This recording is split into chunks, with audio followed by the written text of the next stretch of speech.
Olá, boa tarde a todos e todas.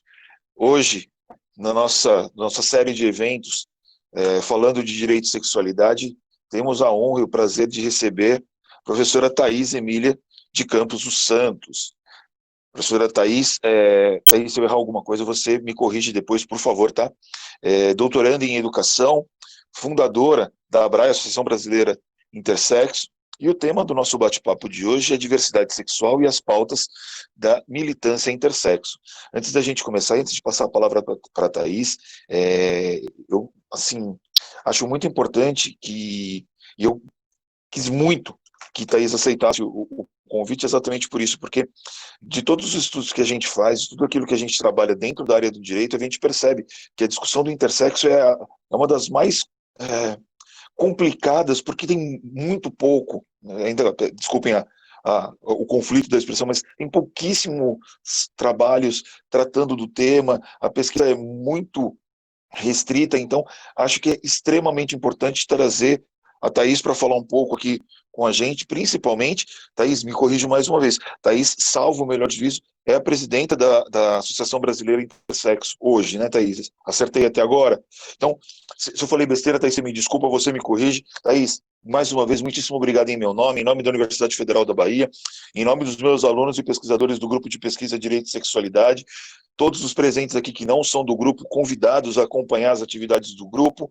Thaís, por favor, a palavra é sua e mais uma vez, muitíssimo obrigado. Olá, tudo bem?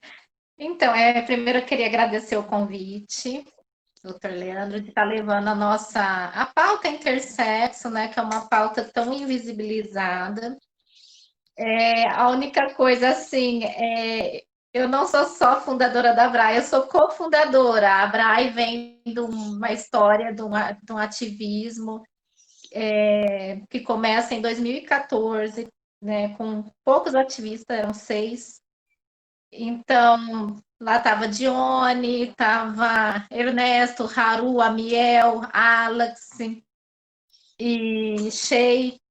E eles eles começam o ativismo, né? E em 2015 eles têm a ideia de fazer a União Brasileira Intersexo, né? Que era a UB. Eu tive meu filho, o Jacob, que nasceu intersexo em 2016. E como eu já vinha de uma formação muito na área de educação especial, inclusão, quando ele nasceu, eu pensei, deve ter alguma associação que cuida de crianças, né, que nascem né, com ambiguidade sexual, diferença de desenvolvimento do sexo e tal. E eu fui procurar e não achei. Eu achei a página Visibilidade Intersexo, que era de ativismo. Então, o apoio que eu encontrei quando eu tive meu filho foi de ativismo, não existia uma associação, alguma coisa mesmo de apoio. Então, aí a gente junta, né, nesses anos todos de militância e começa a sentir a necessidade cada vez mais de uma associação, por causa das outras mães que começam a procurar, outras pessoas adultas, intersexo, e a necessidade da formalização, porque a gente percebe que uma instituição formalizada ela tem mais força, né, para articular Verdade. políticas de proteção. Então, nesse Exato. sentido. E por isso que eu falo, eu sou cofundadora. Em 2018, a gente teve a primeira assembleia, né, oficial. Só que o que aconteceu? Como cada um é de um pedaço do Brasil, e aí uma das diretoras que assinou, ela faleceu, a Yumi, e aí a gente teve que retomar toda a documentação. Aí fizemos outra eleição, aí quem estava de presidente, o Ernesto, cheio de vice, e aí o Ernesto precisou se afastar também por questões dele, acabando faculdade e várias outras questões. Fizemos outra eleição, aí foi a Miel eleito presidente, eu vice, aí chega em dezembro, a Miel sofre acidente, fica em coma, eu falei, não, a gente tem que abrir essa braia, porque a gente tinha muito medo do Amiel falecer, e em homenagem até o Amiel, agora nós vamos fazer tudo dar certo. E aí fizemos a assembleia em São Paulo, com o pessoal de São Paulo para conseguir formalizar. Contamos com. Tem pessoas que estão aqui, tá a Cássia, que hoje está na diretoria da ABRAE, que é mãe de intersexo. Então, na diretoria, a gente tem pessoas intersexo, mãe de intersexo, pai de intersexo. E tem aliado, porque senão a gente não ia conseguir abrir, documentar. O movimento intersexo precisa muito de aliados. E aí formalizamos esse ano, e Deu uma pausa aqui no celular. E aí, o que aconteceu? A gente, essa semana, saiu o CNPJ da Bahia. Estou explicando tanto, porque foi tão difícil conquistar. E a gente percebeu que o principal, o movimento formalizado em forma de associação, a gente começou a ter muito mais força mesmo. Não, mas eu acho importante você trazer toda essa história, até exatamente para que a gente consiga demonstrar, principalmente para os nossos pesquisadores, como é difícil você trabalhar certos temas no Brasil, em qualquer esfera de atuação, e como a institucionalização de algumas atividades, como a criação da associação, acaba sendo um elemento de... É horrível eu ter que falar isso, mas que confere força a todo o trabalho, a todas as políticas, a todas as tentativas de se encaminhar medidas que atendam às necessidades da população como um todo. O que você trouxe na sua primeira fala, na sua primeira frase, salvo engano, é assustador. É pensar que quando o seu filho nasce, você vai procurar o acompanhamento de algum tipo de associação e não acha nada. Então, assim, é algo muito, muito preocupante e te felicito, e felicito a todos os participantes, fundadores, cofundadores e integrantes da BRAE exatamente por isso. É sensacional. E só para constar, eu esqueci de falar isso, conheci o trabalho de Thaís um pouco, de tudo o que era desenvolvido pela comunidade intersexo, num livro que eu participo e que Thaís também participa, que foi coordenado pela professora Maria Berenice Dias, que, salvo o melhor juízo, é o único livro que... Ah, que bom que você está com ele aí, porque o meu está na minha casa em Salvador, eu estou em São Paulo agora. É isso. E tem, assim, é um livro maravilhoso, tem textos de inúmeras pessoas de diferentes áreas, e, assim, não tem nada além desse livro, se você procurar um livro que trate especificamente disso. Dentro da área do direito tem pouquíssimas coisas. Eu participei de uma banca de doutorado há alguns meses que a aluna tratava sobre isso também, que é uma das escritoras também desse livro. Mas, assim, especificamente sobre a figura do intersexo, temos muito pouco. O pouco que a gente tem, assim, de escrito sobre o tema, talvez a gente vá achar em algumas dissertações e teses, pensando na área do direito, claro, mas algumas dissertações e teses, eu trato um pouco sobre a questão do intersexo dentro do meu livro, que eu falo de identidade de gênero, mas, assim, direcionado, específico, tratando sobre o tema, tem, assim, a quantidade de material é muito pequena, não é, Thaís? Eu queria até falar do livro mesmo, porque foi assim. Hoje é o nosso referencial. Semana passada a gente teve um debate muito grande em relação ao que é intersexo, e a fonte que a gente tinha para mostrar era esse livro no Brasil. É. Então, assim, a criação até do livro, eu lembro quando eu tive Jacob, o que me pegou foi a questão de gênero, eu não me preocupava mesmo, porque meu mestrado eu já trabalhava com questões de gênero, então eu não posso comparar eu, meu marido, com, por exemplo, um casal hétero e padrão, nunca fomos. Então, eu engravidei, eu estava no começo do doutorado, eu lia muito Butler, e aí eu entendia meu filho como um não binário, porque era um corpo não binário. Quando os médicos falaram, é uma genitália ambígua, não sabe se é um clítoris aumentado e tal. E eu pensei assim, tá, ele é não binário, boa, para mim morreu o assunto. Só que quando ele nasce, ele vem para essa sociedade, o que não era problema, quando ele estava na barriga, se tornou um problema. Por quê? Primeira coisa, ele não me entregarem a declaração de nascido vivo, alegando que não tinha como deixar um campo em branco, que os cartórios não iam registrar, e a questão do ter que adequar para poder registrar, que era um argumento médico. Então a gente faz uma vagina nele e você educa ele como menina. E eu pensei assim, jamais. Porque eu pensei assim, eu sou da área de estudos de gênero, eu pensava, eu vou educar ele como menina, será que a educação tem todo esse poder de manipular um gênero? Não Claro. tem. E aí, então, questionei os médicos, aí veio um outro médico que trabalhava com cirurgia de transição em adulto, falou, imagina, deixa crescer assim, depois chega para mim com 20 anos, estou querendo reverter a cirurgia e não tem como. Então, eu vi que eles não tinham segurança nenhuma no que eles falavam. E a questão da DNV, eu lembro que eu estava no hospital, e eu pensei, não é possível que não tem direito a registro. Eu entrei no Google, e apareceu uma série de notícias de crianças que chegavam à idade pré-escolar sem certidão de Sim. nascimento. Aí eu pensei, então é verdade. E não era. Eu descobri só em 2018 que não era. E aí, o que aconteceu? A gente, eu exigi do setor jurídico do hospital um documento que comprovasse que meu filho nasceu, porque eu pensei assim, eu vou andar com ele na rua, e aí? Não tem Claro. documento, não tem nada. Então, aí, toda essa causa, né? O registro dele saiu só com 2 meses, depois que saiu o cariótipo, né? Aí colocaram masculino, não foi operado porque a gente não autorizou, nem Ainda bem, hormonizado. né? E aí, o que acontece? Eu vou procurar o promotor de infância e juventude na minha cidade. E ele nunca tinha escutado falar nisso. Eu fiquei assim, nossa, eu vou pedir ajuda pro promotor. E não só ele foi perguntar no fórum todo, ele foi pesquisar e isso para mim é novo. Eu vou anotar aqui, pesquisar, e eu queria que ele tivesse um registro neutro. E ele falava assim: eu posso determinar quantas vezes você vier aqui por ano. Falar para eu mudar para masculino ou feminino, eu mudo o registro do teu filho. Mas colocar isso que você quer, eu não posso, senão vai aparecer um monte de religiosos na porta do meu fórum amanhã. Foi isso que eu Ah, escutei. Thaís, você me desculpa se eu ficar aqui reagindo dessa forma, porque assim, é um negócio que é muito absurdo. Eu acho que é muito importante, mais uma vez, a sua manifestação, porque às vezes a gente fala em tom teórico e as pessoas falam assim, não, isso não acontece, não é assim. E a gente vê que é de uma violência absurda você falar para uma mãe que ela não pode sair do hospital com um documento que registra o nascimento do filho. Isso é uma coisa assim que não tem.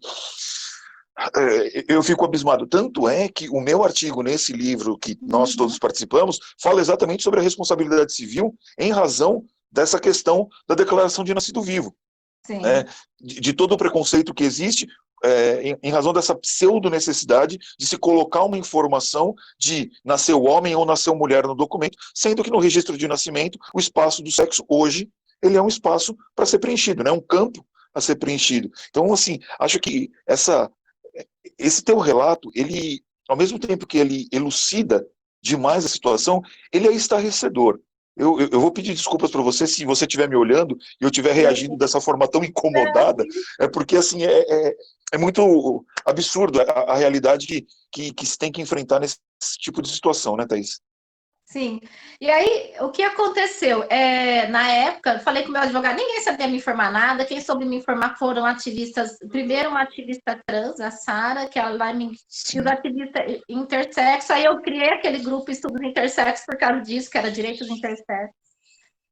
E aí, eu chego na comissão de diversidade. Na verdade, eu dei um pulo aí, né? Porque, na verdade, na minha faculdade, a gente não tinha direito à licença maternidade no doutorado. Uma série de violações de direitos, né? De gênero e tudo mais. De Aí tudo. eu fui fazer a disciplina de direitos e gênero e direitos humanos. E a professora achava um absurdo eu com um bebê de 1 mês e meio na sala de aula, assistindo a aula dela. E ela estava muito incomodada. E a hora que eu contei, olha, ele não pode ser registrado, ele está sem registro, ela falou, nossa, eu preciso. Aí ela leva a minha fala para uma conferência internacional de direitos humanos, que a Unesco estava organizando, tudo, e lá, todo mundo que estava lá nunca tinha escutado falar nisso. E eu comecei a ver, não é possível, não é normal isso aí, né? Daí foi quando eu decidi mudar o tema da minha pesquisa de doutorado. Eu pensei, eu preciso pesquisar a questão da criança intersexo, mas dentro da área de educação, né? Daí eu mudei para educação da criança e adolescente intersexo, porque eu pensei como educar, porque quanto mais eu tinha contato com Sim. os ativistas intersexo, mais eu pensava em tudo que eles me falavam, que eles estavam na escola, não se sentiam contemplados nem na fila de menino nem de menina, que a questão da mutilação, que depois se sentiram identificados com outro gênero, eu falei, isso é urgente. E aí é quando eu vou para, depois dessa conferência de direitos humanos, né, a Comissão de Diversidade, Sexo e Gênero da OAB me chama para fazer uma palestra na Semana de Diversidade. E aí eu levo esse tema, a Pri, eu acho que estava até aqui assistindo, ela também assiste, hoje ela está numa comissão de diversidade também, e ela está pesquisando no mestrado dela o tema, intersexo, por causa da palestra que ela viu sobre o Jacob. E aí, esse assunto chega na Maria Berenice Dias, através das comissões de diversidade.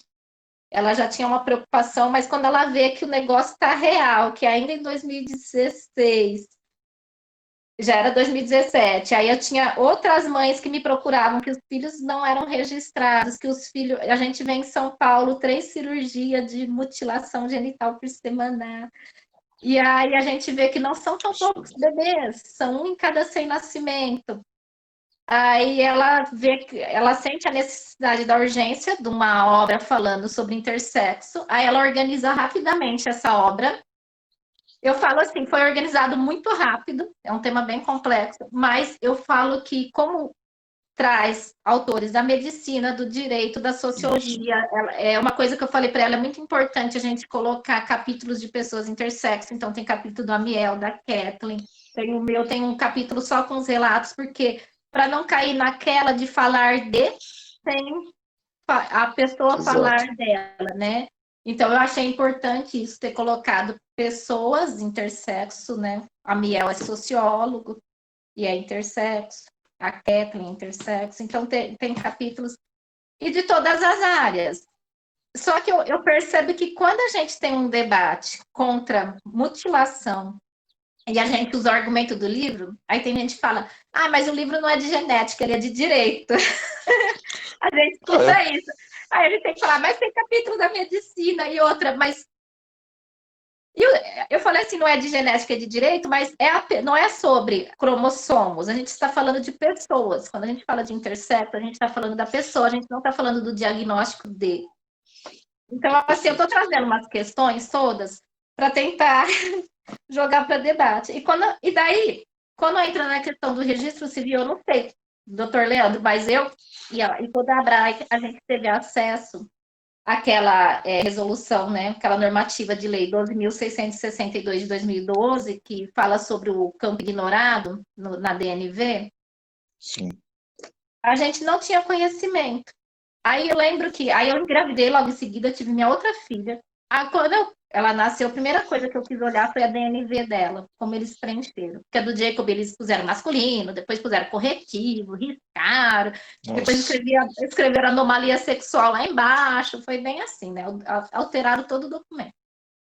Aí o dela tinha lá masculino, feminino e ignorado. Aí eu Ignorado. pensei assim, nossa, será que esse ignorado é de agora, né? Daí foi quando a gente levou a discussão para o grupo e descobre que a lei é de 2012. E aí, quando a gente. Aí eu fui no cartório e perguntei pro menino, por que esse ignorado? Só para ver se ele sabia. Ah, é quando não sabe qual que é o sexo, o médico tem que pôr ignorado para a gente poder emitir, porque senão não emite. Eu falei, ah, então a culpa não é do cartório, a culpa são dos médicos, do biopoder. E aí a gente começa a pesquisar e descobre que as maternidades, algumas até sabem que tem, mas fala assim, ah, que põe, né? Os pais. Então, assim, a gente vê a medicina usar muito o senso comum em relação ao intersexo. E, e aí, esse ano, a Abrai, uma mãe de Pernambuco, nos procurou, e porque o bebê estava internado e era intersexo e não entregava uma DNV, fazia 2 meses. Aí a gente escreveu uma orientação para a maternidade, assinada pela Abrai. A gente viu a força que tem uma instituição nesse momento, porque a gente assinou Exato. pela Abrai. A gente tem um advogado na nossa diretoria que ajudou a fazer também toda essa documentação. E a maternidade fala que desconhecia, foram pesquisar, informaram, emitiram a DNV preenchido ignorado. Essa mãe simplesmente foi no cartório, eles emitiram a certidão de nascimento, saiu com o nome da criança, não saiu o RN de tal, saiu o nome, e no sexo aparece na certidão de nascimento que está escrito ignorado. E saiu o RG para a criança, o CPF não saiu automático, ela teve que ir na Receita Federal para tirar. E essa criança está com essa documentação numa boa. Até se alguém, depois, doutor Leandro, se quiser utilizar para alguma aula, alguma publicação, a gente tem essa certidão. Se você puder E me mandar, Thais, eu já agradeço desde já. A gente tá, coloca isso para que os alunos e os pesquisadores do grupo de estudo acompanhem e vejam como isso pode acontecer na prática mesmo. Acho muito importante. é, Já agradeço. Assim, a única coisa que a gente tem, eu vou mandar sem os grifos dos dados, assim, da mãe, que ela Tá. pediu a mamãe que ela tá ainda numa fase delicada de saúde, que a criança nasceu bem prematura, então ela não quer, ela é bem Sim, questionadora, mas ela não quer ainda se se expor expor. muito. Mas a gente deu entrevista para a Folha, tudo. Mas aí, então, isso vem, eu falo muito também, porque a questão do registro, eu considero a história do Jacob um marco para trazer esse debate. E aí, né, eu lanço até o livro esse ano, do Legal. Jacob, contando a história dele desde a gravidez, porque eu acho importante falar que as questões bioéticas, onde foi mais assustador para a equipe médica uma criança com uma genitália ambígua do que uma criança que tinha uma suspeita de anencefalia e 8 cardiopatias. Então, eu acho importante esse debate. A indicação de aborto aos 6 meses, interrupção da gestação, porque ele tinha uma anomalia genital. Porque a anencefalia apareceu com 13 semanas e ninguém me falou em interrupção. Apareceu com 28 semanas a genitália ambígua nos exames. E aí vem uma equipe, que é a mesma que queria operar o genital quando nasceu, e falar assim: você está consciente da aparência que vai ter esse bebê? Eles falaram assim pra gente. É Que assustador. absurdo. Você está consciente de que você pode desmaiar no parto ao ver como vai ser essa criança? Você pode interromper. Eu falo assim, tudo isso de água, eu acho que também, eu trago tudo isso, porque se fosse no SUS, a mãe nem ia ficar sabendo tudo isso, porque não tem exame para fazer. E É aí, verdade. assinei vários termos na hora do parto, que eu tinha consciência de que ele podia morrer, não sei o quê. E eu trago esse debate da questão do aborto, porque o aborto é uma pressão médica quando o bebê vai sair caro para o convênio. Mas ele não é um direito da mulher quando ela quer, assim como a laqueadura. Fui fazer laqueadura depois de 6 gravidez, 2 abortamentos, 4 gravidez de alto risco com 40 anos, e eu tive que fazer um monte de coisa, meu marido no cartório, assinar que concordava. Então, assim, qual que é o direito do gênero feminino sobre o seu corpo? Qual que é o direito da pessoa intersexo sobre o seu corpo? Nenhum. Por que que a maioria dos bebês são cirurgiados para o sexo feminino? Esse debate eu trago porque a gente escuta dos médicos assim, primeiro, eu escutei isso, coloco até no livro. É mais fácil cavar um buraco do que erguer um poste. Meu A Deus do gente céu. escuta essas coisas. Então, assim, cadê as ciências médicas? E não é só na onde meu filho nasceu, ele nasceu num centro de referência, numa universidade. São vários lugares. Deus do A céu. gente sabe que o lugar que mais opera bebê intersexo e mais normatiza com o argumento de que meninos não podem fazer xixi sentado é um hospital de grande referência, um centro de pesquisa.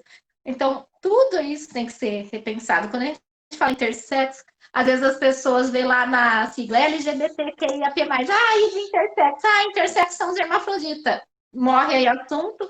Ou intersexo, é quem não se sente nem homem nem mulher. Daí eles procuram a Braia e a gente explica todo o contexto. Então sou não binário, tá? Então, assim, envolve um debate muito complexo. É de como educar, como integrar, cirurgia, bioética. Então, assim, e no livro eu trago muito isso, do que a gente via como bebê, desde escutar, assim, de familiares e de amigos, assim, então, eu sou espírita, então eu escutava assim, tá reencarnando alguém que tem uma prova muito difícil para passar, ou é um espírito maligno, essas coisas. Eu estou colocando todo o debate, ou o vizinho se afastar, porque, vocês querem criar com gênero neutro, que foi nossa opção, então vocês são ideologia de gênero.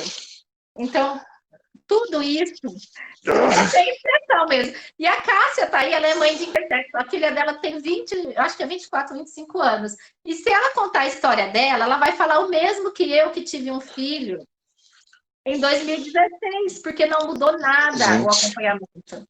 Agora, Thaís, gente, desculpa, tá assim, não ri tanto de mim, porque assim, eu tô aqui que eu tô passando mal, cara, assim, eu quase chorei, eu tô arrepiado, é assustador. E acho que foi a Cássia quem escreveu uma coisa simples aqui no nosso chat, violência. que é incrível, assim, é violência, violência, violência, violência, violência, violência, atrás de violência. Desculpa, Sim. para mim E é aí eu demais, assim, tinha que certas coisas. lidar só com a questão intersexo. Ele tinha 8 cardiopatia, intratável e que nem transplante resolvia. Então, eu tinha que lidar com a equipe de cardiologia, que era complicada, que, por exemplo, tem uma vacina para bebês cardiopatas, a pavivizumab, que ela é caríssima. Ela saía a dose, saía na época R$ 7.000 cada uma, tinha que tomar 2 por mês. E aí tudo era processo, aí tem que entrar com processo de alto custo, aí tinha que. Por isso que eu vi a necessidade de associação. Quem fazia os processos do Jacob era uma associação LGBT em São José do Rio Preto, que fazia muito processo para medicação de HIV. Então eu consegui apoio deles. E eles também nunca tinham citado falar intersexo, foi o primeiro caso, assim, intersexo. E aí o médico não quis fazer a documentação para o meu filho, porque falava, é muito investimento para um bebê que vai ter pouco. Então, eles tinham uma Meu coisa assim, Deus. que pega uma virose e morre logo, porque para que estender 1 ano e meio, 2 anos, entendeu? E eu falava, não, é uma questão de qualidade de vida. Aí eu tinha que ir na outra cardiologista, que era mais humana, aí a mulher estava de licença maternidade, fez toda a documentação para mim, porque o outro não queria fazer. Então, esse tipo de coisa. Então, a questão da bioética, ela é urgente. Tem bebês com doença rara. Ele era intersexo, eu não gosto de associar intersexo à síndrome, mas no meu filho tinha uma síndrome de Nuna, com um cariotipagem rara, era R1T1, então agregava a questão de saúde. Então, ele tinha problemas no coração, fígado, rim e cérebro. Só que ele tinha o cognitivo normal, ele brincava, ele falava, então, assim, era complicado, porque ele tinha uma limitação de cansaço muito grande no corpo, ele não conseguia mastigar, que ele cansava, a alimentação era líquida. Então, o suplemento que ele se alimentava também foi processo de alto custo. Então, tudo a gente ficava dependendo. Então, aí você vai pedir na Secretaria de Saúde, aí eles têm que fazer uma carta negando para você poder entrar com processo contra eles. Então, no livro do Jacob, eu trago tudo isso para orientar outras mães, porque eu não arrumei, por exemplo, ninguém me explicou como eu ia atrás de medicação de alto custo. Foi uma mãe, uma criança com microcefalia, que por acaso eu conheci também, aí ela me falou, meu filho, eu fui em tal ONG LGBT que eles fazia para criança de microcefalia também. Então, é tudo muito complexo quando você entra nessa questão do. Eu falo da dignidade humana mesmo. Ele Sem teve dúvida. vários direitos humanos violados. E aí, até para ele morrer, porque ele já estava desfalecendo, a cardiopatia estava muito grave, ele caía assim do nada, ele estava brincando, apagava, voltava, às vezes eu mesma reanimava. E foi quando ninguém queria operar, não ia aguentar uma cirurgia. E só que por outro lado também ia ter morte súbita em casa. Aí foi quando o doutor Marcelo do Hospital do Coração, ele faz uma cirurgia num bebê parecido nos Estados Unidos. E aí ele fala, vamos tentar, vamos melhorar a qualidade de vida dele. Aí eu sabendo dos riscos, porque chegou num ponto que o coração dele já não funcionava praticamente, então ele falou assim, Thaís, quando eu achar que faltam uns 3 dias para ele ter morte súbita, eu vou operar para se acontecer alguma coisa. Então, a gente tem que ter toda essa maturidade da decisão ética. E aí, eles fazem todo um estudo de como que vai fazer essa cirurgia. Eu autorizo a pesquisa que eles iam utilizar uns equipamentos novos. E deu certo a cirurgia. Acharam que ele não ia aguentar, deu certo. A ECMO deu tudo certo a parte cardiológica. Ele já estava saindo do respirador, já estava começando a acordar e o rim parou, entendeu? E aí ele teve uma única parada cardíaca na vida e faleceu. Então, assim, eu conto isso porque eu vejo, assim, aproveitando que está no grupo de direito, o quanto é importante chamar atenção, não só para a questão intersexo, mas para a questão das doenças raras. E hoje a gente vê um governo e metade, mais que um país todo, não respeitando uma pandemia, porque vidas com comorbidade não valem nada, é o que a gente está escutando. Então, eu estou vendo colegas, que foram colegas minhas, mães de UTI, mães de Nuna, perdendo seus filhos. Por quê? Por causa da falta de respeito mesmo, porque, por exemplo, o Jacob teve 2 internações na vida por virose. Ninguém ficou doente em casa.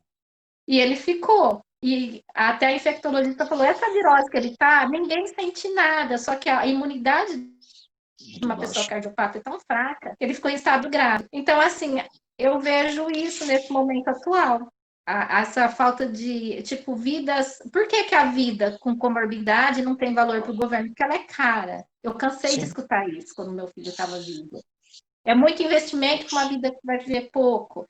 É muito investimento para uma criança só. É uma cirurgia que eu tive que entrar com liminar também, mas foi a Unimed que pagou, com muito desgosto, eles pagaram. Mas, assim, que ficou, todo o tratamento ficou muito caro. Então, assim... E aí a gente tem um pensamento enquanto mãe também. Nossa, com esse valor salvaria também tantas vidas ou tantas pessoas passando fome.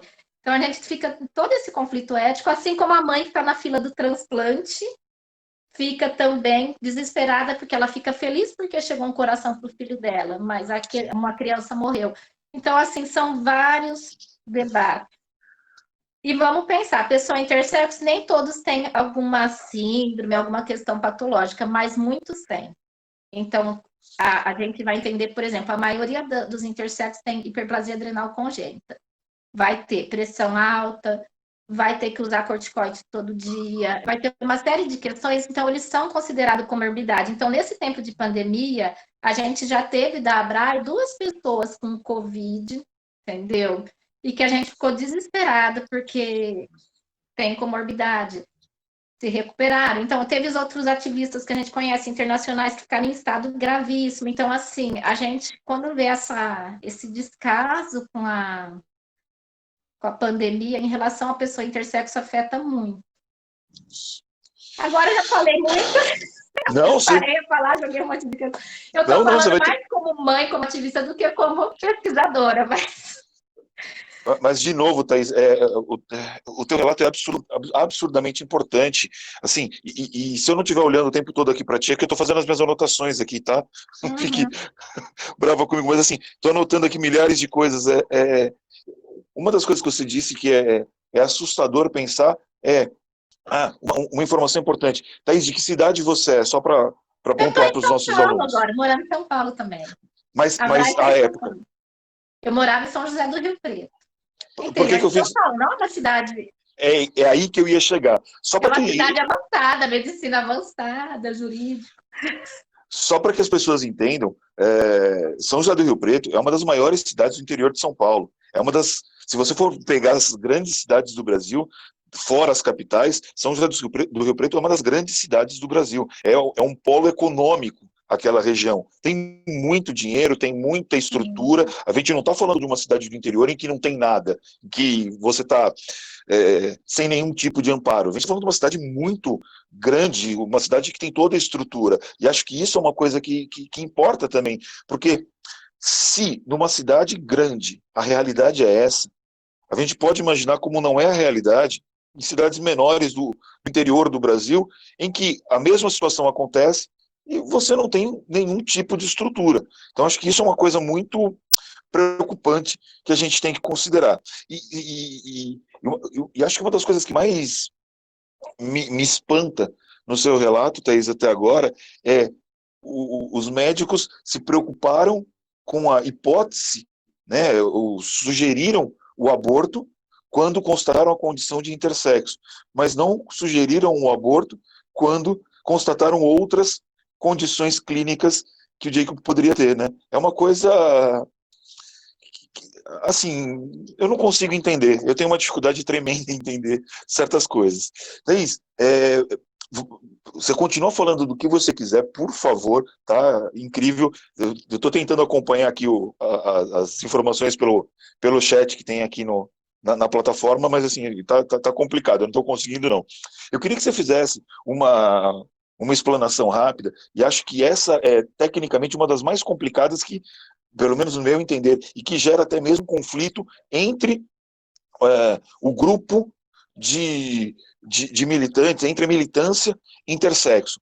Você pode explicar para a gente a diferença entre o intersexo com I minúsculo, o intersexo com I maiúsculo e o intersexo sem o O no final, e o intersex? Porque isso, e só para eu explicar para os alunos, a gente, Thaís, do grupo de Direito, né, do grupo de pesquisa que eu tenho na Universidade Federal da Bahia, a gente tenta trabalhar com as informações que nós recebemos de outras áreas do conhecimento. Então, muitas vezes, essa discussão é muito complexa para a gente, porque nós não vamos discutir o que é intersexo, nós vamos discutir o que é o transexual, o que é o transgênero, o que é a travesti. A gente pega essas informações de outras áreas do direito, das outras áreas da ciência, perdão, e aplica para a nossa atividade jurídica. Tanto que o nosso grupo, eu sempre gosto de ressaltar isso, é um grupo de direito e sexualidade. Nós somos operadores do direito, nós somos conhecedores do direito. E a gente tenta aprender alguma coisa nas outras áreas para poder trabalhar. E essa é uma discussão que eu acho que é das mais complexas e, ao mesmo tempo, é uma das mais invisibilizadas dentro da nossa sociedade de hoje. Mas eu acho que é importante você trazer essa distinção, se você puder, por favor. Então, é uma discussão bem complexa e eu vou explicar até por que a gente chegou no intersexo nessa forma. Vai ter várias publicações utilizando intersexual, intersexo, intersexualidades e tal. Mas, por que a padronização? Eu acho que quando a letra I entra no LGBTI, acontecem algumas questões bem complexas. Primeiro, por exemplo, no começo do ano, em fevereiro, eu fui na segunda conferência internacional, né, latino-americana e caribenha, sobre intersexo. Então, tinha os ativistas intersexo de toda a América Latina e Caribe, né, presidência de associações, tudo mais. Se a gente pegar os países que falam espanhol, eles vão usar intersexual, tá? No Brasil, a gente vai usar intersexo porque chegou-se a uma convenção de que quando a gente fala intersexual, muitas pessoas começam a nos procurar e muitas pessoas fluidas e não binárias se consideram intersexual. Que seria o quê? Eu não me sentir num corpo masculino nem feminino. Eu querer fazer uma transição para um corpo que não seja nem macho nem fêmea. Então, envolve isso. E internacionalmente já tem pessoas que têm transitado para um corpo ambíguo. Então, no Brasil, o intersexual entraria nisso, entraria fora a confusão que existe também de que a pessoa intersexual seria homossexual. Existe uma mistura muito grande com o nome intersexual. E aí, na Índia e no Paquistão, a gente, por exemplo, quando eu entrevistei para o meu doutorado sujeitos intersexos, entrevistei algumas pessoas de fora. Então, por causa de um documentário que eu participei internacional, consegui acessar algumas pessoas do Paquistão. Lá tem a identidade de gênero intersexual, que é a identidade de quem é intersexo. Então, é um debate muito complexo. Então, de tanto dar esse problema do intersexual é a pessoa que, sabe, que quer transitar e tudo mais, então são pautas muito complexas do próprio movimento intersexo. Aí a gente define, pela ABRAE até, essa definição, junto com o pessoal do Transeducação, intersexo. Eu coloco até na página 14 aqui do livro Jacob. É apresentado sempre como uma palavra substantivada, que indica substância, mas também de modo que, ao descrever, qualifica, adjetivando os sujeitos intersexo e nomeando-os. Portanto, seu uso aqui é apresentado como substantivo próprio, um nome, e isso de forma maiúscula. É uma questão de marcação mesmo de território e de luta. Porque ser intersexo é uma identidade biológica e política. Por quê? Não é apenas a variação das características sexuais e reprodutivas numa pessoa. Entendeu? Não. Porque tem pessoas que têm DDS, diversidade de desenvolvimento do sexo, ou chamados de alguma condição sindrômica e tudo mais, que não se identificam como intersexo. Então, esse debate a gente tem que respeitar. Então, por exemplo, a pessoa pode ter uma genitália ambígua, ter operado, ter passado por hormonização e se sentir perfeitamente uma mulher intersexo. Tem muitas meninas assim. E a gente não tem que pôr você é intersexo porque você tem uma diversidade. Não tem. Então, assim, a questão intersexo, eu acho que ela se encontra até no movimento LGBTI, porque envolve uma questão identitária. Por exemplo, eu posso ser bi e eu nunca senti necessidade da militância bi da minha vida. Por que que eu nunca senti? Porque, de repente, a questão dessa luta pela identidade bi e tudo mais, porque eu falo de identidades bi, não só de orientação sexual, eu acho que vai além, quando a gente tem um movimento que envolve orgulho LGBTI, então vai muito mais. Então, por exemplo, tem meninas Tanner que elas não se sentem intersexo, eu sou uma mulher e eu tenho uma síndrome. E vai ter meninas Tanner que se sentem intersexo pelas vivências que ela teve, porque. E aí entra o termo intersexualidade, que são as vivências que uma pessoa intersexo tem pelas variações que ela tem sexuais. Então, essa Thaís, seria assim, a conceituação bem complexa, então, mas é um debate que precisa, porque eu percebo assim que as pessoas elas se ofendem quando elas são, ai, a fulana é intersexual. Tem gente que olha para mim, ai, é intersexo, entendeu? É uma questão sim, de respeito, até, por exemplo, eu não posso chamar. É a mesma coisa, eu falar às vezes intersexual para uma pessoa intersexo, tem gente que não se importa. Ah, pode me chamar de intersexo, intersexual, eu não me importo. Mas tem gente que se importa. E então é igual falar com uma pessoa travesti, com uma mulher travesti, eu falar outra travesti. Ou eu falar, exato. ai, traveco. É mais ou menos nesse ponto que o termo intersexual às vezes mexe com algumas pessoas. Então, por isso que a gente fala, gente, é intersexo, usa intersexo. Então, assim, mas é algo novo. Esse debate vem de 2 anos para cá.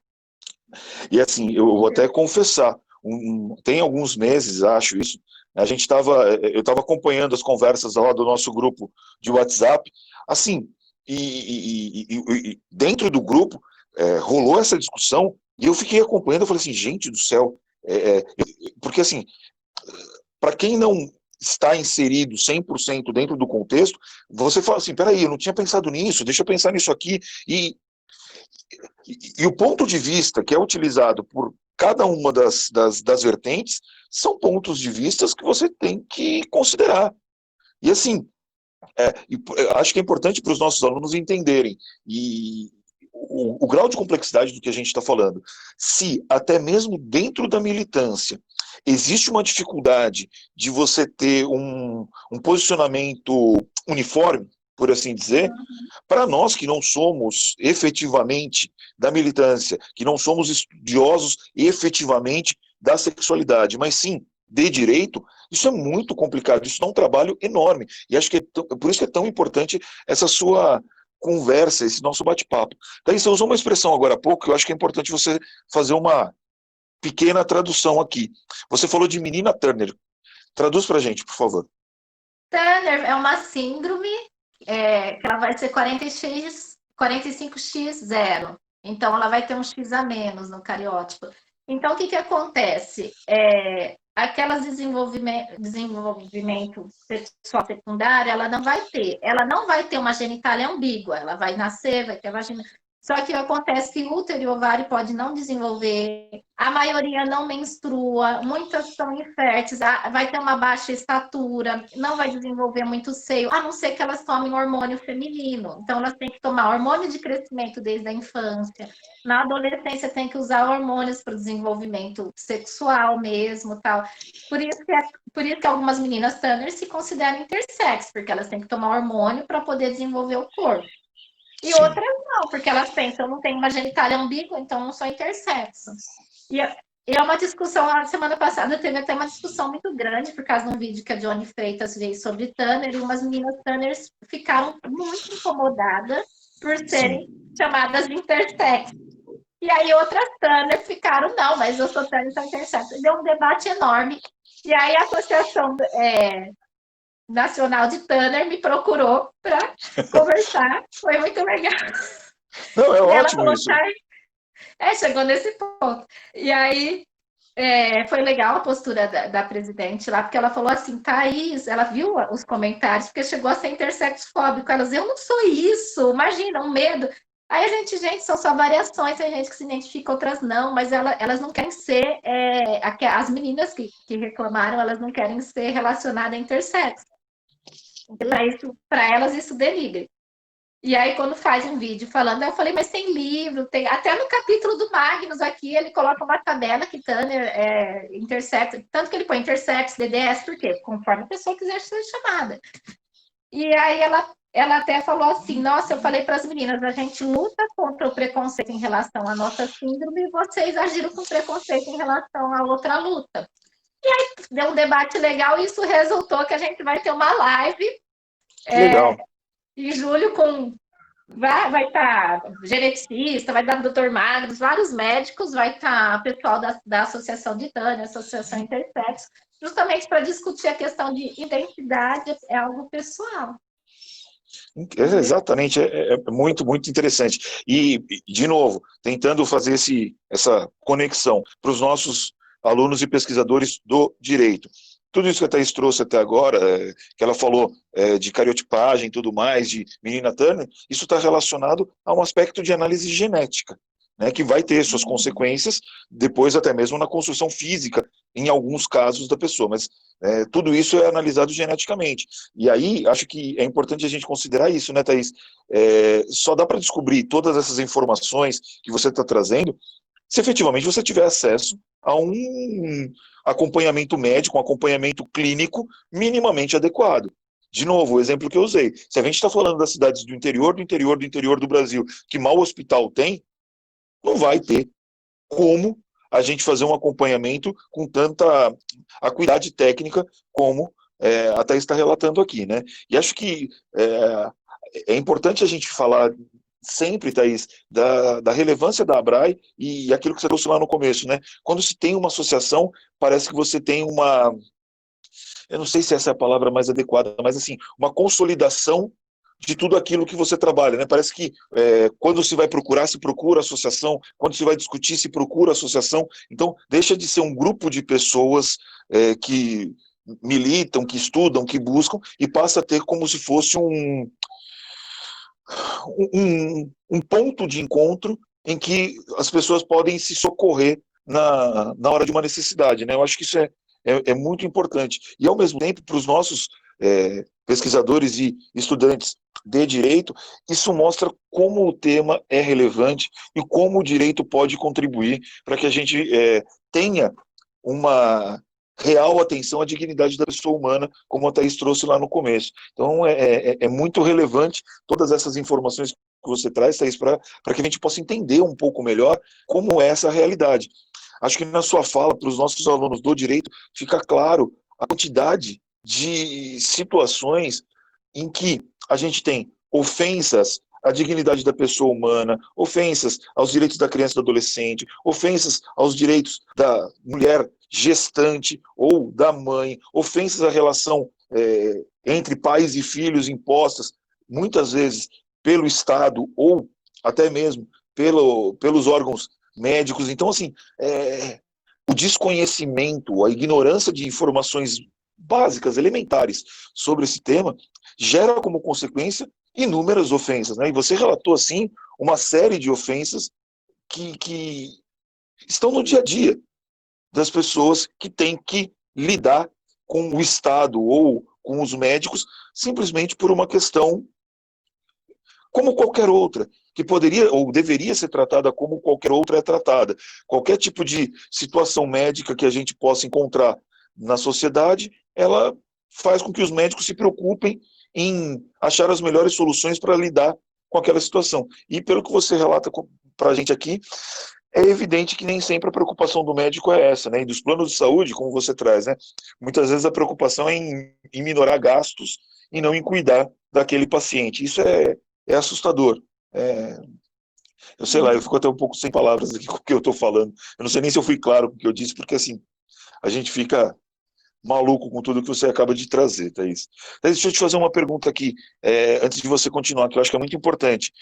Onde os alunos podem encontrar o livro sobre o Jacob para poder comprar, Thaís? Onde ele está disponível? Ó, em função da pandemia, porque eu fui lançar o livro, era bem a semana que começou o isolamento, então a gente fosse. Que Então, ótimo, né? assim, até para não ficar com um custo tão alto, eu não deixei a venda no site da editora. Eu estou vendendo na Amazon, Tá. direto no Mercado Livre mesmo, ou direto comigo mesmo, nas minhas redes sociais, porque senão ia ficar mais complicado ainda a questão de postagem e tudo mais, por causa da época de pandemia, né? E Então, então, quem me quiser procurar, procurar por favor, ou entre em contato contigo pelo Instagram ou por alguma outra rede social.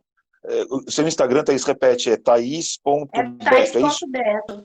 Eu não chamo de Thaís Beto, Beto é meu marido. As pessoas às vezes chegam a colocar, Thaís Emília. O pessoal chega a colocar a apresentação de palestra, o nome dele. Eu falo, gente, é o Face. Então é no Face, no Instagram ou Isso.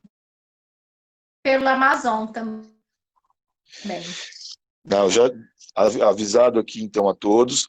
Thaís, é, que outros pontos você consegue constatar, consegue relatar em que, eventualmente, você acha que os estudos jurídicos poderiam auxiliar no desenvolvimento da associação, dos cuidados com a criança e do adolescente, e aqui até relembrando aos nossos alunos, tá?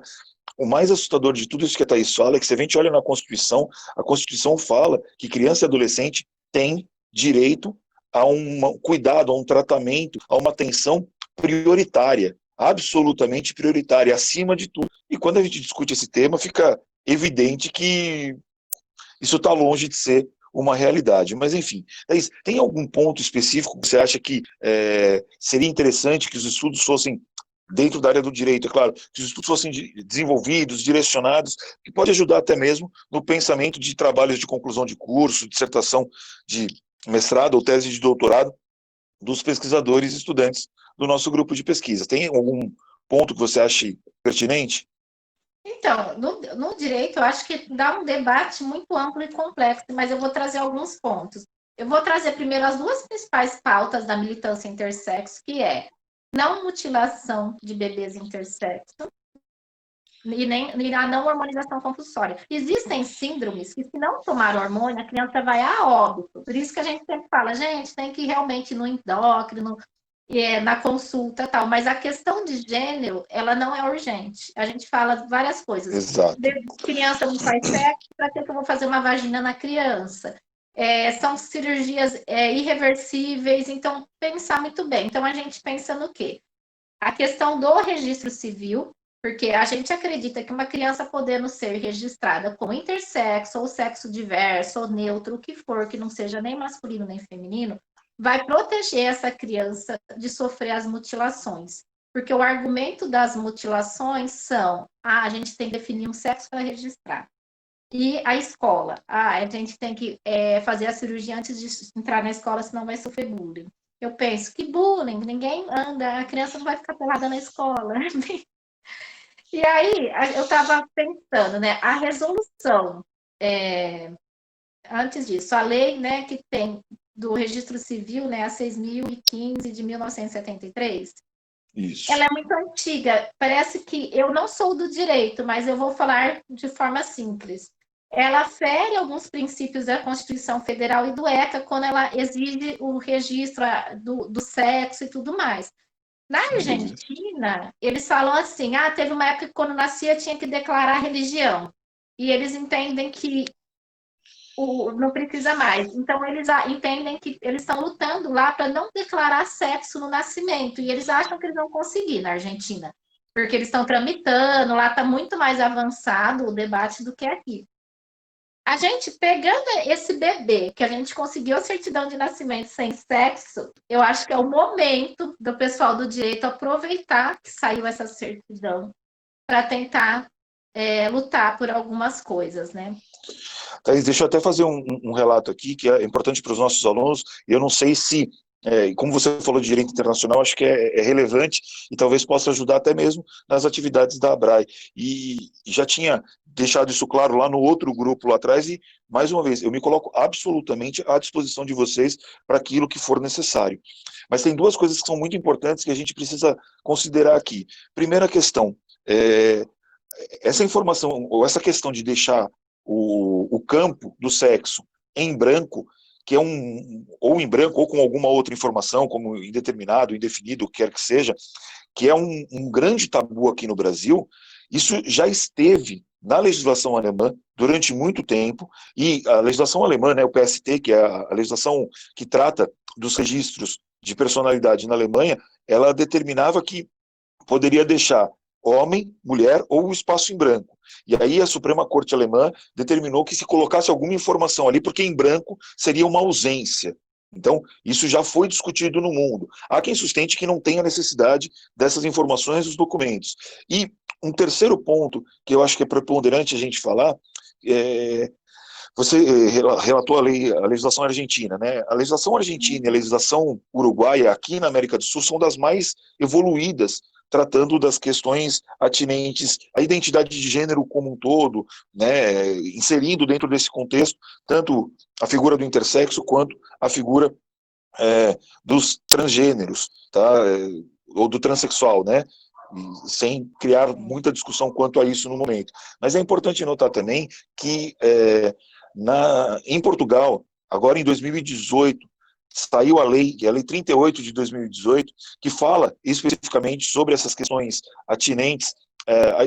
O termo o título da lei é Autodeterminação da Identidade de Gênero e Expressão de Gênero. No artigo 5º dessa lei, eu estou terminando de escrever um artigo falando exatamente sobre essa lei, para publicar aqui no Brasil e em Portugal também, mas eu vou trazer aqui até o texto que eu acho que é importante. Diz o seguinte: modificações ao nível do corpo e das características sexuais da pessoa menor intersexo. E aí ele diz: salvo em situação de comprovado risco para a sua saúde, o tratamento e as intervenções cirúrgicas, farmacológicas ou de outra natureza que impliquem modificações ao nível do corpo e das características sexuais da pessoa menor intersexo não devem ser realizados até o momento em que se manifeste a sua identidade de gênero.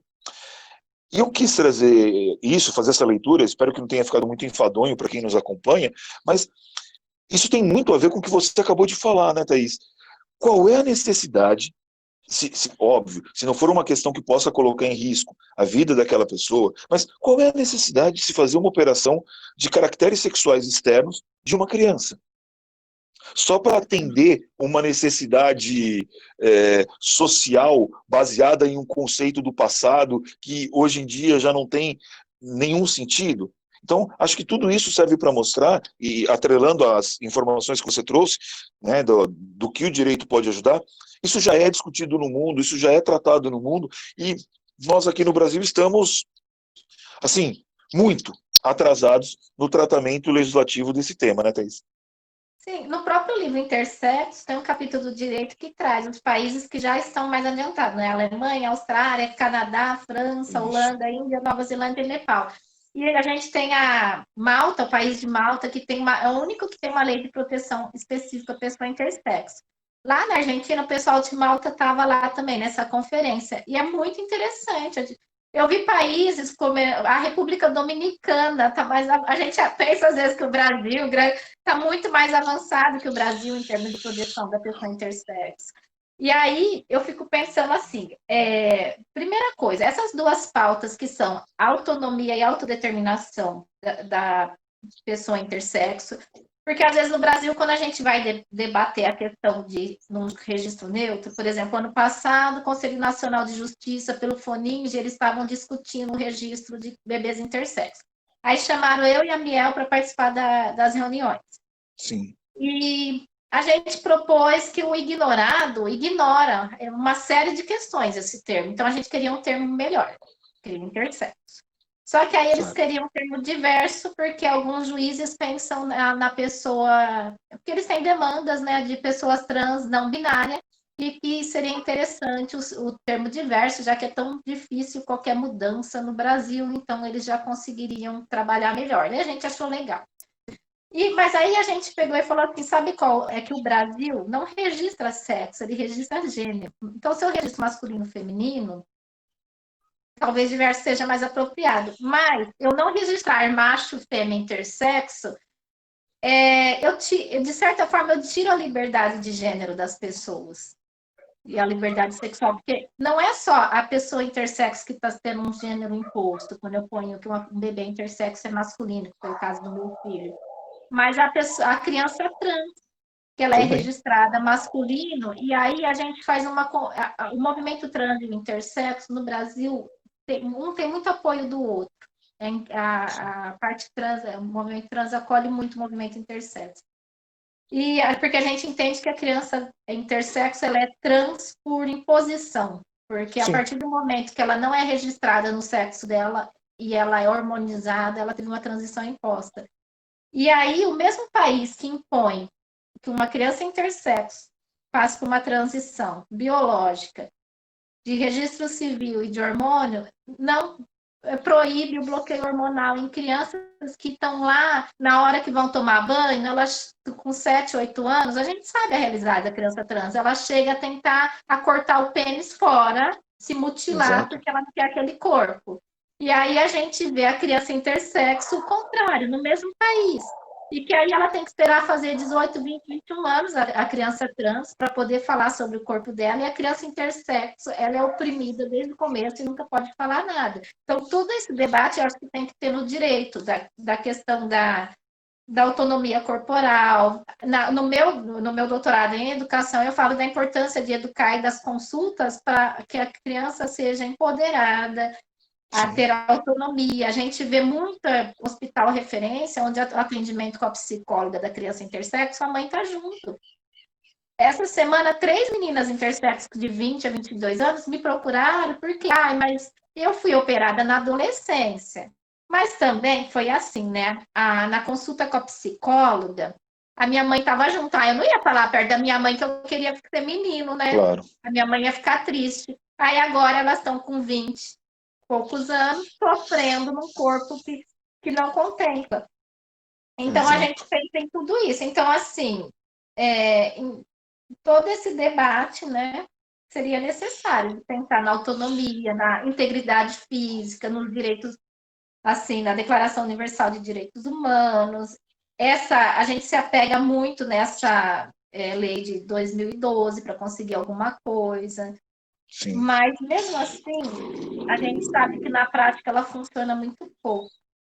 é Entendeu? verdade. E eu queria deixar assim outra coisa, quando a gente fala em ABRAE, movimento intersexo, nessas duas pautas principais, essas pautas são mundiais do movimento intersexo. Isso. O movimento intersexo ele é muito bem organizado mundialmente, existe reuniões e contato constante das associações internacionais, porque como é uma pauta de muita minoria, então tem que ter toda essa união, a gente tem apoio da Organização Mundial da Saúde nas nossas discussões, da ONU. Então, assim, a gente se pauta em documentos, em dados da Organização Mundial da Saúde, porque no Brasil mesmo a gente tem pouquíssimos dados. O Exato. próprio número de nascimento de crianças intersexo, eles fazem a notificação pelo preenchimento do campo ignorado. Quase nenhuma maternidade preenche ignorado. Esse ano, Exato. a Secretaria de Saúde de São Paulo, né, está nos apoiando muito. E aí eles levantaram para mim, no estado de São Paulo, no Brasil, no estado de São Paulo, quantas pessoas foram notificadas no campo ignorado, né, quando nasceram. E Uhum. assim, dá um número que a gente, igual eles falam, a gente sabe que a maioria foi colocado masculino ou feminino. Esses que foram para ignorado foi depois que fizeram cariótipo, um monte de coisa, e aí realmente deu uma, tipo, XXY, uma genitália bem ambígua e tal. Então o número é bem maior. E mesmo assim dá um número que não é tão pequeno, Então, entendeu? e acho que o grande problema também, Thaís, não sei se você concorda comigo, mas é a invisibilização dessa questão, né? A gente não tem dados estatísticos no Brasil, os dados que a gente tem são dados subnotificados, como você acaba de trazer, então isso dificulta demais a compreensão, não a compreensão, mas o estabelecimento de medidas adequadas, porque a gente não tem uma consolidação de qual é a real situação da sociedade. Você consegue, no máximo, pegar dados de outros países para tentar imaginar que a situação deva ser correlata aqui no Brasil também, né? Então é muito, muito complicado. Thaís, aqui no nosso chat, a Ana traz uma dúvida, eu vou tentar sintetizar aqui, e ela está perguntando se você tem alguma informação sobre responsabilidade civil contra os médicos que agem sem o consentimento dos pais e decidem qual será o sexo do bebê e apresenta essa ambiguidade.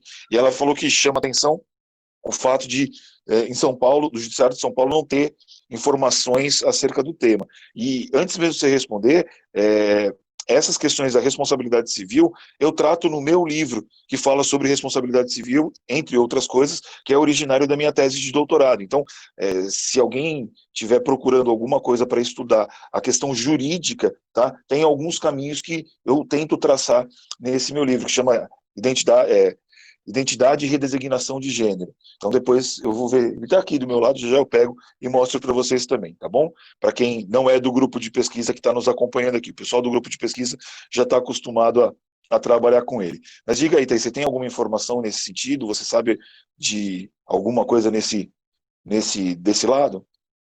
Então, existe, infelizmente, sabe por que eles não são responsabilizados? Tem uma norma, uma resolução do Conselho Federal de Medicina, a 1664 de 2003, que a gente está tentando derrubar, que ela normatiza essas cirurgias. Entendeu? Só que ela é anterior ao consenso de Chicago. Então, Exato. tem como argumentar para derrubar. E aí, quando teve ano passado a audiência pública intersex da OAB, a gente levou, né? Além do pessoal do direito, tinha uma juíza, o pessoal todo, né? Ativistas para contar a sua história. A gente levou 2 serviços de referência médico em São Paulo. Um que é a favor de adequação binária, né, para o masculino ou feminino, e que acha urgente a cirurgia até os 2 anos, 3 de idade.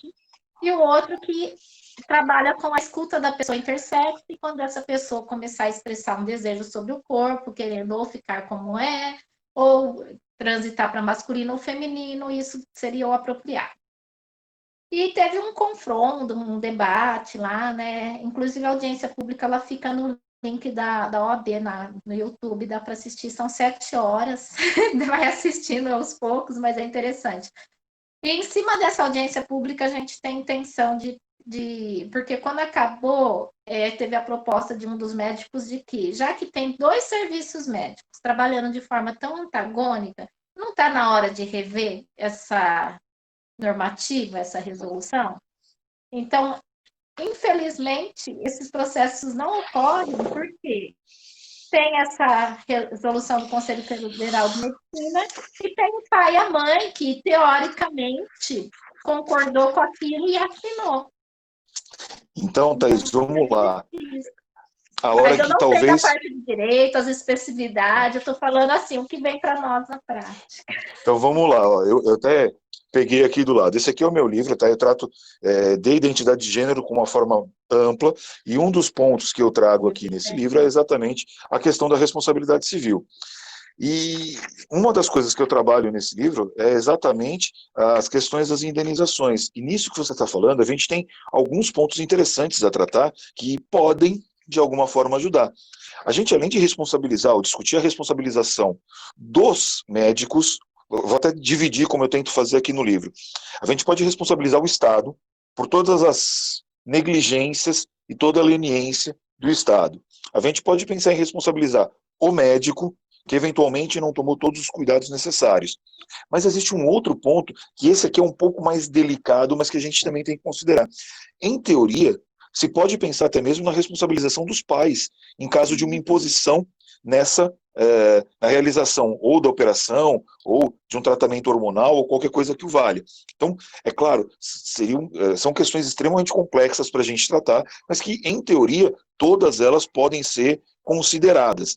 Então, aqui nesse livro, né, no meu livro, eu trago algumas questões sob a perspectiva jurídica, sempre ressalto, mas pensando tanto na responsabilidade do Estado, como na responsabilidade dos médicos, porque o Estado pode ter se equivocado nessa indicação, o médico pode ter se equivocado na indicação de um tratamento ou qualquer outra coisa, mas a gente pode até mesmo pensar na responsabilidade dos pais, que tenham indicado ou tenham imposto um tratamento ou uma intervenção para essa criança. E, importante, principalmente para os alunos do direito, no caso de responsabilização dos pais, tá?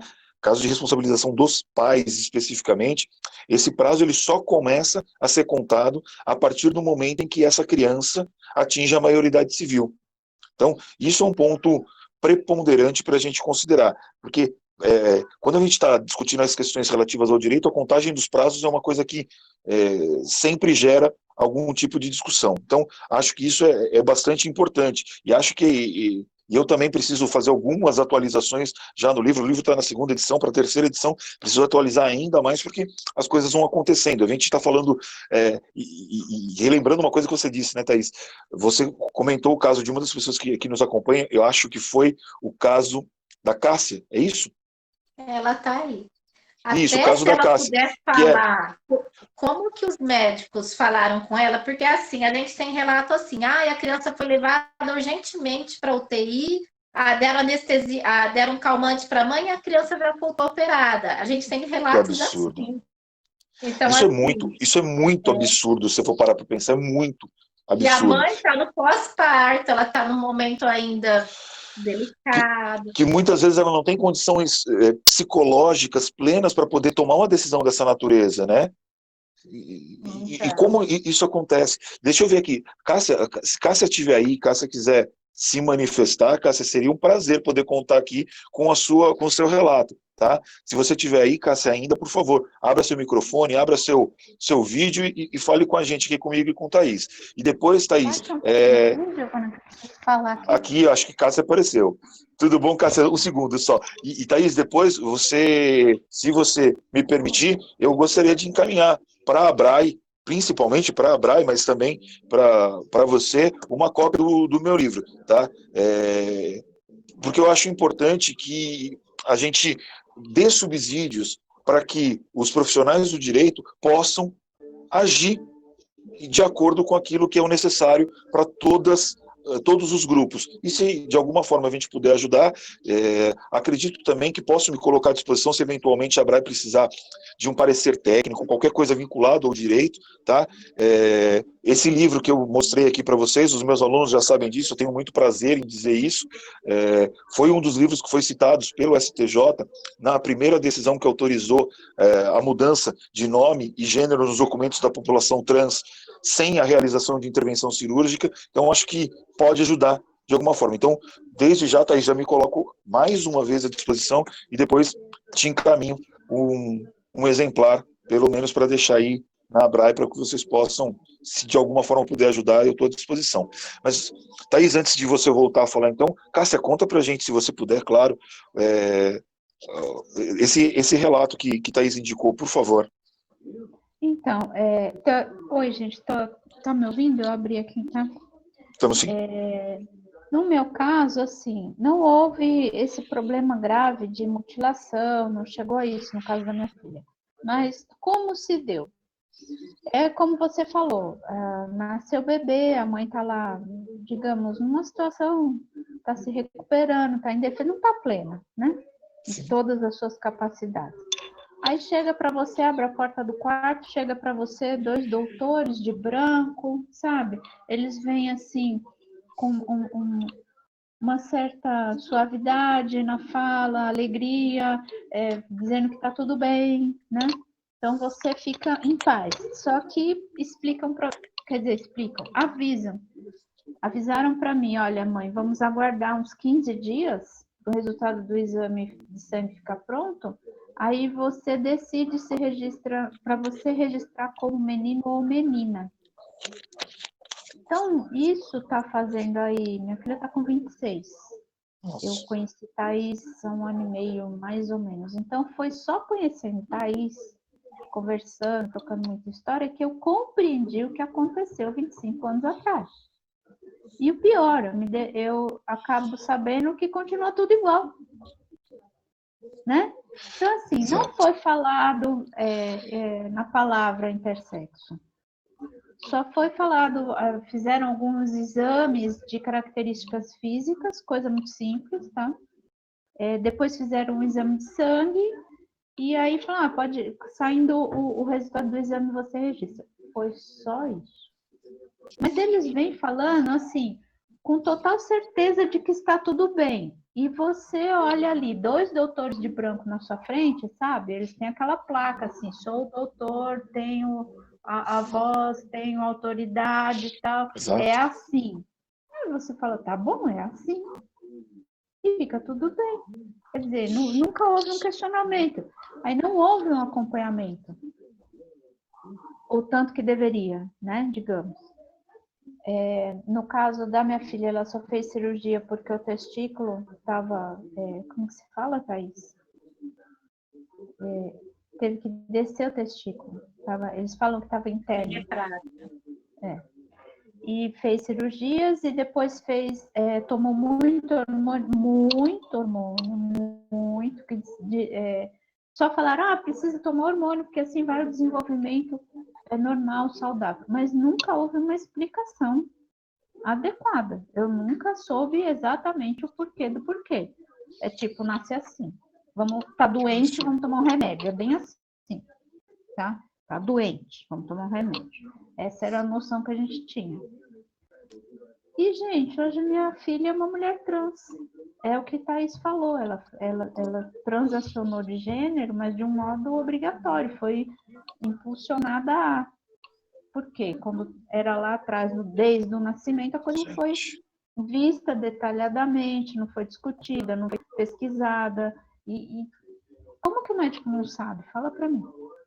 Como que o médico não aprende isso? Ele está lá para, na hora que nasce, ele olhar dos pés à cabeça e penso eu que de dentro para fora, se está tudo bem. Aí não, acho que ele pegou assim e fez assim, acho que tem um negócio aqui. Eu acho que o que deve ser o mais incômodo, Thaís e Cássia, é essa sensação de descaso, né? Assim, não importa, tá bom, ó, é isso aí, tá? É muito preocupante e é muito assustador ao mesmo tempo, né, Cássia? Eu fico pensando assim, aí você levanta várias questões. Falta de preparo? Então, cadê a academia? Também. Vamos rever isso?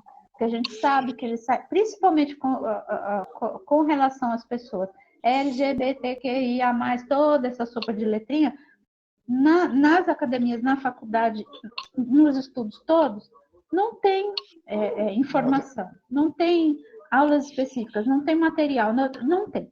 Não é levado, não é dito, não é mostrado. Aí eles saem da academia e vão, vamos trabalhar.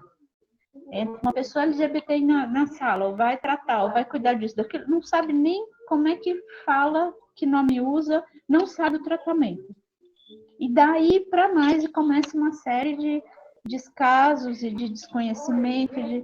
Aí tem quem fale assim, poxa, mas o médico tem que se atualizar. Já é um outro ponto. Tem. Poderia. Mas não é questão básica que tinha que já trazer no currículo? Né? Então, Ainda mais já se trata começa se cuida desse tipo de questão, né? Acho que é essencial. Eu não sei, é um absurdo. eu fui questionada, teve uma. Eu gosto de lembrar isso porque foi uma médica. Eu faço parte do Mães pela Diversidade, né? Por minha filha ser uma pessoa trans, e eu lido muito com mães e pais de pessoas trans. Agora a questão intersexo, mas eu não achei uma mãe de intersexo para conversar. Não tem. Então, estou eu e Thaís aí dando a cara que é para ver se as pessoas. É Né? muito importante. E nessa questão, principalmente da mãe intersexo, cheguei numa reunião de mães, assim, né? Mais confraternização, veio uma outra mãe, médica, e perguntou para mim, Cássia, eu queria entender essa sua mudança. Por hora, assim, eu falei, Jesus, eu não pintei o cabelo, né? O meu óculos é o mesmo, que mudança? Do que ela tá falando?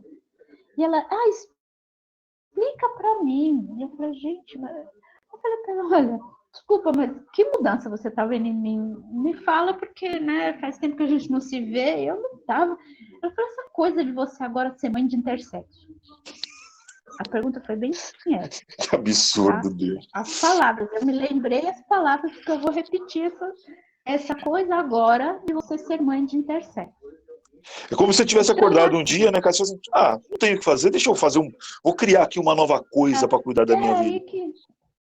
Não, eu gosto na letra T, já cansei, vou para a letra I agora.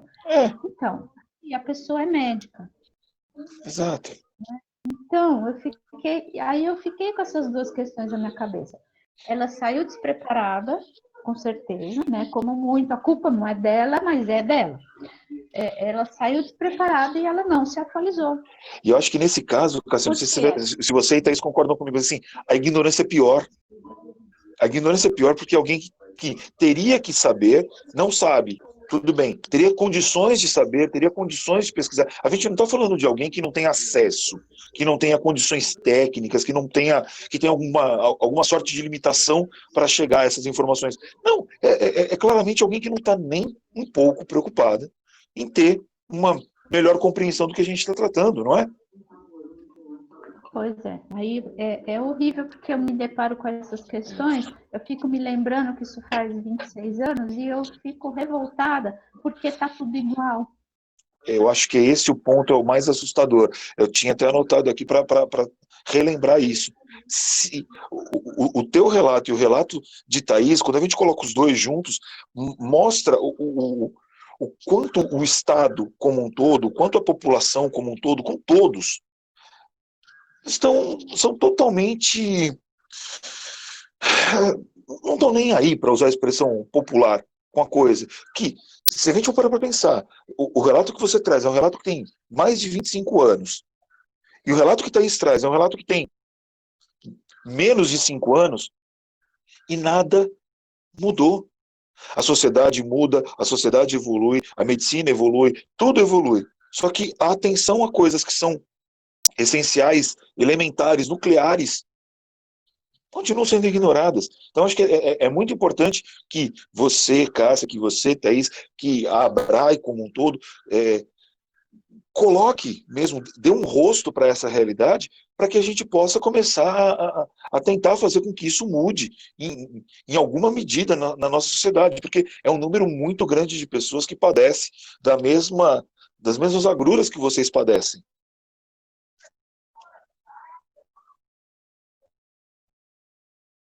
Eu me comprometi com Thaís, né? Estou junto com ela na Abra, justamente para ver se a gente acorda as mães, leva informação, traz elas para perto, esclarece coisas que deveria estar, o primeiro médico que detectou qualquer coisa é que deveria estar falando para ela. Sem dúvida, é perfeita, a compreensão é perfeita. Cássia, eu agradeço demais a sua participação, foi ótimo poder contar contigo aqui, muitíssimo obrigado. Thaís, eu não sei se você tem mais alguma coisa que você queira trazer, agora que eu notei, eu estou aqui tão envolvido no bate-papo que a gente está conversando há 1h30, e eu sei que eu tinha te pedido 1 hora do seu tempo hoje para poder falar com a gente, e eu acabei aqui me estendendo. Bom, os meus alunos estão acostumados, quando eu agarro na conversa aqui, eu vou longe, ainda mais com um tema que é tão caro a mim. Thaís, tem alguma outra coisa que você queira trazer? Gerson trouxe algumas informações aqui, que é um dos nossos pesquisadores, né, um dos estudantes lá da Universidade Federal da Bahia, disse também, trouxe a correlação do direito internacional, tudo mais, que é preponderante. A gente precisa, há mais de 20 anos, como Cássia trouxe, a gente precisa ter um pouco mais de cuidado, um pouco mais não, né? Algum cuidado, pelo menos, para tratar dessa questão de uma maneira séria no nosso país, né, Thaís? Então, o que eu queria deixar, assim, mais até para fechar um pouco o assunto, a gente tem as mães que nos procuram, mães de bebês, mães de crianças pequenas. Elas normalmente vêm, elas buscam informação, elas entendem os filhos como minha filha é uma menina intersexo, um menino intersexo. Algumas lamentam ter tido acesso às informações depois que já foi feita a cirurgia. Teve 2 mães esse ano que preferiram preservar os órgãos dos filhos para a puberdade, depois de conversar com a gente. Hoje tinha 2 mães, elas vêm, elas procuram. Mas eu compreendo que, às vezes a gente pensa assim, precisamos de mais mães falando. Eu entendo que nem todo mundo mora numa cidade, se você expor a situação, vai ser bem complicado. Exato. A Cássia já é uma mãe envolvida com a militância trans, então, tranquilo ela falar. Eu falar já era da área de gênero, mas eu vejo muitas mulheres assim, tipo, a ponto de falar assim, meu marido quer que eu opere minha filha. Se ele falou que eu não operar, ele vai separar de mim. E aí, Que é um outro sabe? absurdo. Então tem tudo, uma série de violência, entra a violência doméstica até aí no meio. Tem uma criança que, na hora que o bebê nasceu e viu, é hermafrodita, o pai foi embora, na própria maternidade, nunca mais foi visitar, a criança está com 4 anos. Entendeu? Só paga a pensão, mas não quer nem saber, isso aí não é minha filha. Então, assim, é isso que essas mães trazem. Elas trazem não só a demanda da questão do registro, da cirurgia ou não cirurgia, mas a questão também da violência familiar, violência doméstica, então envolve muita coisa. E nos adultos, a gente vê que há muitos anos atrás, até hoje, em alguns serviços, é orientado a opera, mantém segredo da criança. E esse segredo, na adolescência, na vida adulta, quando descobre, uma hora vai descobrir. Gera brigas familiares terríveis. Então, essa questão da violência doméstica acaba. Tem pessoas assim, jovens intersexos, que têm medida protetiva do pai e da mãe, porque quando descobriu que. Então, assim, é muito complexo, é um debate assim, para pesquisa, para contribuição. A gente tem um grupo de pessoas que a gente pede apoio, é até muito bom você ter oferecido, que a gente precisa. Que a gente até fala assim, que quando a gente precisa, a gente procura mesmo. E até do teu livro, eu ia até falar, vou pedir um para a Brai, porque a gente precisa, a gente está se fortalecendo, constituindo agora, né, de forma mais regular mesmo, né, regularizada. Então, assim, o que fica é essa questão da luta, e uma luta que tem muito no movimento trans, que o movimento intersexo adotou também, é o nada de nós sem nós, né? Que é muito importante. Às vezes as pessoas procuram a gente e, igual aconteceu esses dias, uma pessoa oferecendo ajuda para a gente, e aí quando ela foi falar no que ela queria ajudar, era na instância do direito, ela não sabia, por exemplo, da lei do sexo ignorado, ela não sabia um monte de coisa. Então, eu falo sempre assim, quando a gente for falar de um assunto, procurar as pessoas, os sujeitos. Eu não posso fazer uma pesquisa sobre, igual aconteceu, a menina fez uma pesquisa sobre intersexo, mas ela nunca teve contato nem conversou com ninguém intersexo na vida. E hoje é muito fácil ter contato. Você vai na rede social, você vai achar. Por exemplo, vai ter a Johnny Freitas, ela está na mídia sempre. O Amiel agora está um pouco afastado, mas tem várias pessoas. O Amiel está melhor, Thaís, por falar nisso? Ele tá em casa, se recuperando, Que bom. tem conversado, mas ele não está assim, ele pediu para se afastar um pouco dos grupos e tal, mas eu tenho conversado com ele diariamente. Que bom. Mas a cabeça dele tá funcionando, ele tá bem, assim, tá crítico, tal, aquele jeito dele. Então, assim, eu fiquei até feliz, porque eu vi assim, gente, ele lembra de tudo, que a gente tinha medo dele. Então, assim, mas ele tá bem, é que ainda tá na recuperação, não tá podendo ficar em pé ainda, então tem algumas coisas que ainda estão bem. É demorado, né? Natural. Mas, Thaís, poxa vida, muito, muito obrigado, de verdade. Assim, eu peço desculpas se eu pareci consternado durante muito tempo, mas assim, é uma coisa que me incomoda demais a gente ver certas situações, certas atitudes, certas condutas da sociedade, do Estado, dos médicos. Então, acho que a sua fala ela é muito importante para um grupo de pesquisa como o meu, porque consegue trazer algum tipo de informação que não venha dos livros só, mas que venha de alguém que vivencia, né, toda essa realidade, que luta por essa busca do mínimo indispensável do direito a toda e qualquer pessoa. Então, é muito, muito importante. Eu só posso agradecer demais, agradeço em meu nome, agradeço em nome da Universidade Federal da Bahia, agradeço em nome dos meus pesquisadores, eu vou pedir para que quem não pôde acompanhar, que assista depois, quando eu conseguir subir essa nossa gravação para o YouTube, para que o seu relato é muito importante mesmo, e acho que tudo isso que você traz é preponderante para que a gente possa tentar fazer uma sociedade melhor como um todo. Então, Thaís, muito obrigado mesmo. E depois, se você quiser também, outro dia, trazer uma pessoa intersex para falar também, eu falo com ele. Seria perfeito. Já está pré-agendado. Se a gente não conseguir nesse período de pandemia, quando eu efetivamente voltar com as aulas presenciais lá na faculdade, a gente faz um link desse e consegue conversar. Eu acho que é muito importante, é preponderante sim. Tá bom? Você tem mais algum recado que você queira dar, Thaís, alguma coisa que você queira falar? O espaço é teu. Agradecer o convite, a participação, de estar levando a pauta. A gente fala, uma coisa que eu queria deixar clara, que o conceito mesmo de intersexo, a gente fala que está em permanente construção, não é algo fechado. Por isso que a gente até debate que, nossa, uns anos atrás a gente falava de tal forma, agora fala assim. Daqui a outro tempo talvez esteja falando diferente, porque a sociedade, as demandas, as causas, elas vão se modificando conforme as necessidades sociais e tal. Então, é nessa visão, é nessa perspectiva mesmo de constante aprendizado, né, que a gente trabalha. Então, assim, E acho que independentemente do nome que venha a ser usado, se é intersexo, intersexual, intersexo, em maiúsculo e minúsculo, tem que ter a DDS, garantia. síndrome, essas mutilações não podem continuar acontecendo Exato. E um bebê tem que ter direito a ter um nome, a existir perante a lei. Meu filho ficou sem cartão SUS, sem convênio, eu fiquei sem auxílio maternidade, até sair. Então, assim, não é certo. Então, pensar nisso. Não é a classificação ou a nomenclatura que se dê à pessoa que vai fazer diferença se ela tem ou não tem direitos a serem garantidos. Eu acho que é esse o ponto crucial. A gente pode discutir qual é o nome mais adequado, não tem problema, mas a gente não pode permitir que uma pessoa, por conta de uma adequação de nomenclatura, não tenha acesso a direitos. Então, acho que a nossa busca, ela é a mesma, né? Porque, assim, a luta, eles falam assim, registrar sem sexo. Como vai ficar para servir o exército, a aposentadoria? Ixi, vai longe. Depois a gente briga por causa disso, né? Assim. Mas tá bom, obrigada. Muitíssimo obrigado, Thaís. Tá, obrigada.